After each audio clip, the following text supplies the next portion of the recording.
The Bhagavad Gita is an ancient Indian text that became an important work of Hindu tradition in terms of both literature and philosophy. The earliest translations of this work from Sanskrit into English was made around 1795 by Sir Charles Wilkins.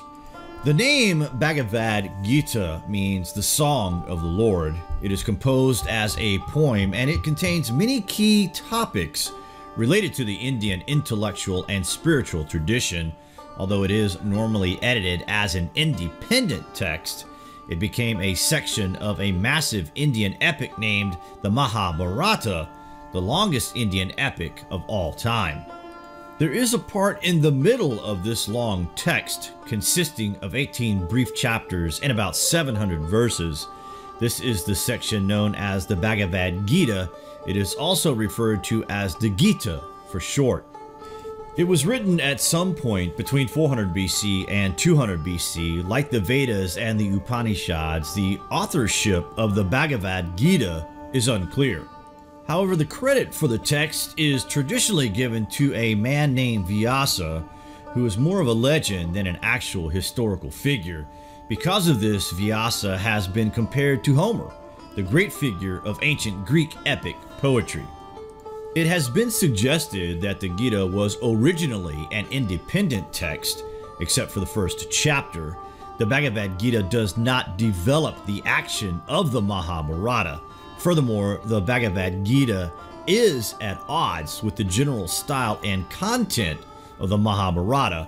Once the Gita is over, the narration of the Mahabharata resumes, so it is not dead set what this incorporates and to what links. However, the section of the Gita was written during a time of important social change in India, with kingdoms getting larger, increasing urbanization, more trade activity, and social conflict similar to what was happening when Jainism and Buddhism developed. This ancient Indian text is about the search for serenity, calmness, and acceptance in a world of rapid change and how to integrate spiritual values into ordinary life. Kind of like today's world when you think about it. Around the time when the Gita was written, asceticism was seen in India as the ideal spiritual life. Ascetics from different sects, along with Buddhists, all agreed that leaving everything behind was the best way to live in a meaningful way. The Bhagavad Gita revolves around the following questions. How can someone live a life spiritually meaningful without withdrawing from society? What can someone who does not want to give up family and social obligations do to live the right way? The Gita challenges the general consensus that only ascetics and monks can live a perfect spiritual life through reincarnation and emphasizes the value of an active spiritual life. The plot of the Gita is based on two sets of cousins competing for the throne, the Pandavas and the Kauravas. Diplomacy has failed, so these two armies meet on a battlefield in order to settle the conflict and decide which side will gain the throne. This is a major battle and it takes place in the Kurukshetra, the field of the Kurus, in the modern state of Haryana in India. Arjuna, the great archer and leader of the Pandavas, is a member of the warrior ruler's caste. He looks out towards his opponents and recognizes friends, relatives, former teachers, and finally reasons that controlling the kingdom is not worth the blood of all his loved ones. Emotionally overwhelmed, Arjuna drops down, casting aside his bow and arrows, and decides to quit. He prefers to withdraw from battle. He prefers inaction instead of being responsible for the deaths of the people he loves. His chariot driver is the Lord Vishnu, who has taken the form of Krishna. Krishna sees Arjuna quitting and begins to persuade Arjuna that he should stick to his duty as a warrior and engage the enemy. The Bhagavad Gita is presented as a conversation between Arjuna and Krishna, a man and a god, a seeker and a knower. Arjuna is worried about entering the battle and destroying his own family. So Krishna begins by explaining 5 reasons why Arjuna should not be troubled by this. Essentially, Krishna shows Arjuna why he will not get bad karma from taking part in the war. The first reason Krishna mentions is that because Atman is eternal, it is a mistake to think that one can actually kill someone. What actually happens is that people are sent to the next stage of reincarnation. Krishna states that one believes he is the slayer, another believes he is the slain. Both are ignorant. There is neither slayer nor slain. You were never born, you will never die, you have never changed, you can never change, unborn, eternal, immutable, immemorial, you do not die when the body dies. Another reason why Arjuna should fight is because of honor and duty, also referred to as dharma or caste duty. Arjuna is a member of the warrior class. The battle is the very reason of his existence. It is not sinful to fulfill your duty in life.